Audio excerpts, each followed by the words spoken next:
Well, programs that boost participation in local government, just like the one you saw, may help address some of the negative effects of what social scientists call economic segregation. That's the degree to which neighborhoods are made up of people of the same economic level. And it's the subject of a new study by the Martin Prosperity Institute at the University of Toronto's Rotman School of Management. The study ranked the economic segregation of 350 U.S. metropolitan areas based on income, education, and occupation.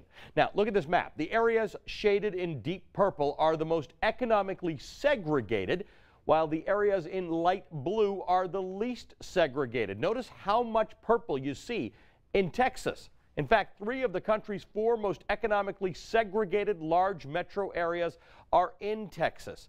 Austin Round Rock is the highest, followed by Columbus and San Antonio. Among the least segregated large metro areas are Orlando, Kissimmee, Florida, and the Portland, Vancouver, Beaverton area in the Northwest. One of the study's authors is Richard Florida. He's the director of the Martin Prosperity Institute and a leading authority on cities and urban issues.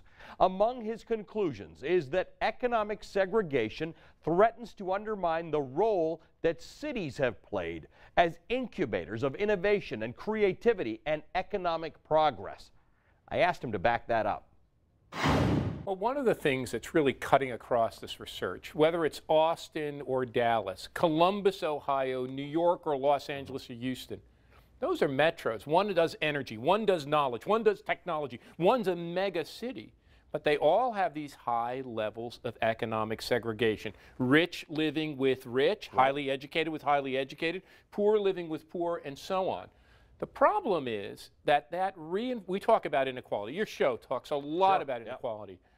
I think this inequality, which is literally baked into where we live, is even worse. Because the advantages that would accrue to a rich child and the ability to go to better schools and have better access to libraries and better access to all sorts of books, the disadvantages that would accrue to a poor child growing up in a disadvantaged neighborhood, that magnifies and expands that inequality. You say it's baked in. You quote in your report a book called The Big Sort, Bill Bishop, who's done great work on this, who says that, you know, it's conventional wisdom that the reason we sort ourselves like this is because of gerrymandering and campaign finance, but in fact we self-segregate. And I think I mentioned we've gone from the big sort. And I talked to Bill this morning. It's really gone to the even bigger sort.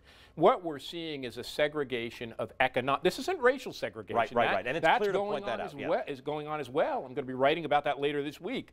But this economic segregation of affluent to affluent, highly educated to educated, knowledge worker to knowledge worker, and then vice versa, poor with poor, less educated with less educated. That's worsening in our society. And I think it's not simply the inequality, it's that geographic segmenting. You know, Bill de Blasio, the fact that groups are occupying, as I say, not only different neighborhoods, but different worlds. I think that's the biggest problem that America faces. And what's so interesting, that cuts across city and suburb, that cuts across north and south, that cuts across tech city and energy city, knowledge city and manufacturing city, and they all seem to have this. But I would imagine that the least among us, the least educated, the lowest income, don't have the same choices to do that. So the only people who could change this are the rich. Why would they? Why would anybody who self-selects to work with, to live with other rich in a rich neighborhood, in a suburb, let's say, or in a city amongst their, workers of the same sort,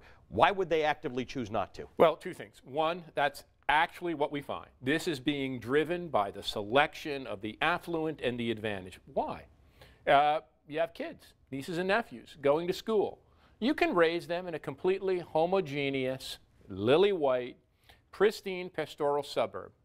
But maybe they will not have the tools, they will not have the ethnic diversity, the racial diversity, the socioeconomic diversity to go out and make it in a real world. So what I think the way around this is that diversity not only adds to the we've talked about that before, diverse cities, mixed cities are not only more powerful, but exposing particularly young kids. You know, people think the best schools are in the privileged suburbs, but it's that cultural learning, it's that ability to learn other languages, to be around different kinds of people that make for a person who can really achieve in a multicultural world. If that lab, that microcosm, that city where rich and poor have to be on the subway together, if that deteriorates, if that starts to become segregated in your words, than our lab is. And one of the reasons I'm not as terrified of affluent people moving back to the city is because I think it forces the mayors to deal with the problems of the city. If it was just the affluent in the suburbs and the poor in the cities, the rich people would never hear. Right. Yeah. But if there's a tension about inequality and segregation and difference and diversity and housing affordability in the cities, our mayors and city councils and leaderships are going to have to deal with it. I think you see it. I think you see it with Bill de Blasio dealing with affordable housing. I think you see it with Eric Garcetti in Los Angeles saying we've got to raise the minimum wage. So I think this mixing of people in the urban center, I know it's painful. I know housing prices are increasing. Nobody wants to be displaced. But in the long run, I think it's much better than a society that's segregated between city and suburb. That is Richard, Florida, and that is our show for today. I'm Ali Velshi. Thank you for joining us.